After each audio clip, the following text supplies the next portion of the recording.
Welcome to Chillin' 101. We hope this video helps. You start by getting the exact assets into Paint.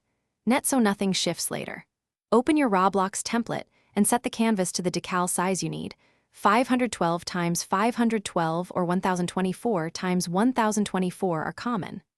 Once done, import your PNG as a new layer and turn on rulers, and a 1/4 grid to align seams precisely.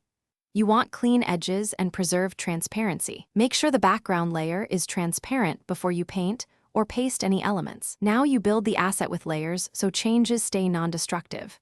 Create a base color layer, then add separate layers for details, shading, highlights, and an outline. Use the magic wand with tolerance adjusted and feather of 1 to 3 pixels to get soft selections for shadows. Once selected, use Paint. Net's blur or noise effects sparingly to add texture without killing pixel clarity, because Roblox compresses uploads, and you need crisp lines for in-game fidelity. Finally, export correctly so Roblox reads your image as intended. Save a flattened copy as PNG with transparency, and use 32-bit when possible to keep alpha intact.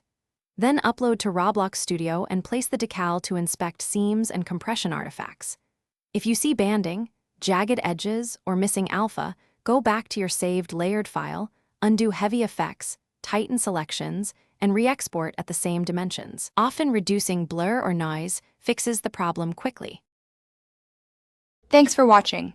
Consider subscribing if we helped you.